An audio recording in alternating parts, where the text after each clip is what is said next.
नमस्कार। आप सभी का स्वागत है हमारे चैनल राम श्याम भक्ति कथा में। आप सभी को गणेश चतुर्थी की हार्दिक शुभकामनाएं। आइए आज गणेश चतुर्थी के अवसर पर सुनते हैं भगवान गणेश की जन्म कथा।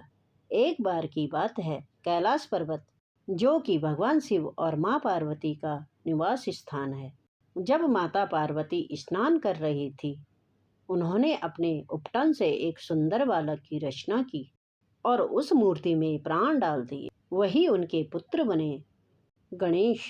माता पार्वती ने उनसे कहा, पुत्र, मैं स्नान करने जा रही हूँ, तुम मेरे द्वार पर पहरा देना और किसी को भी अंदर मत आने देना।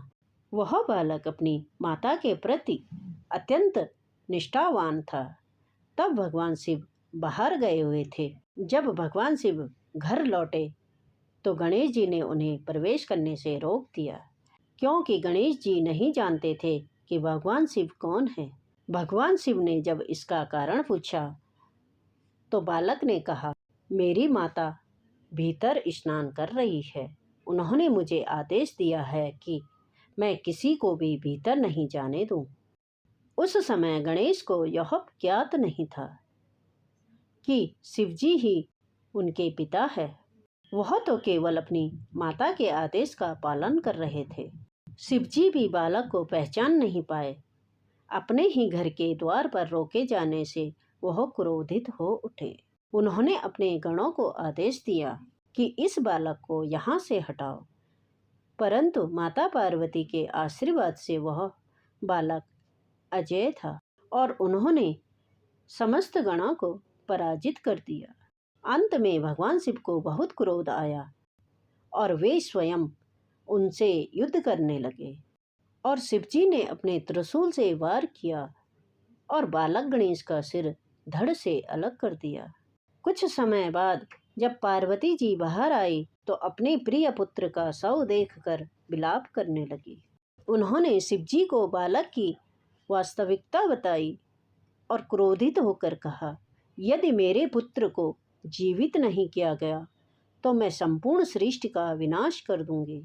यह सुनकर ब्रह्मा जी भी प्रकट हो गए और पार्वती जी को शांत करने लगे। शिव जी को भी अपनी भूल का एहसास हुआ और उन्होंने माता पार्वती से क्षमा मांगी। उन्होंने प्रतिज्ञा की कि बालक को पुनः जीवित किया जाएगा। उन्होंने अपने गणों को बुलाया, जिनमें नंदी भी शामिल थे। उनको आदेश दिया, पहले ऐसा जीव खोजो जो अपनी माँ से अलग हो। संयोगवश उन्हें एक हाथी का बच्चा मिला। उसकी माँ उसकी तरफ पीठ करके सो रही थी, इसलिए कहा जाता है, कभी माँ को अपने बच्चे की तरफ पीठ करके नहीं सोना चाहिए।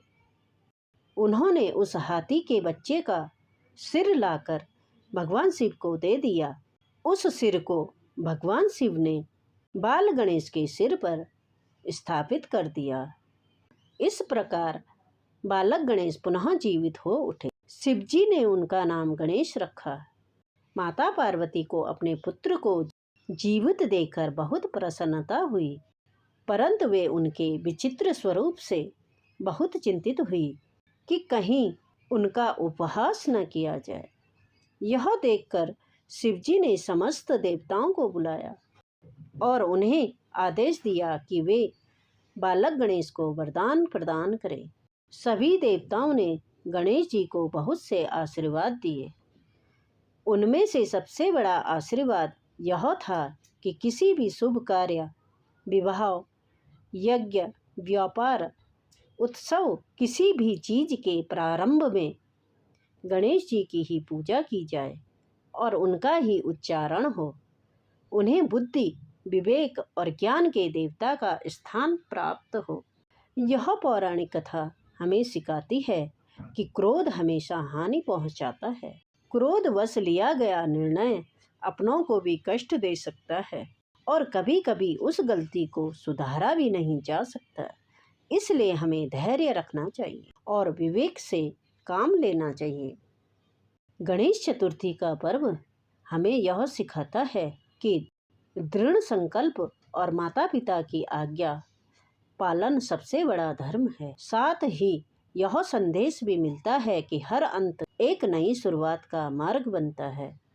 जब जब हम जीवन में किसी भी कार्य की शुरुआत करें, हमें पहले विघ्नहर्ता श्री गणेश जी का स्मरण करना चाहिए, क्योंकि उनकी कृपा से ही हर बाधा दूर होती है और सफलता का मार्ग खुलता है। गणपति बप्पा मोरया।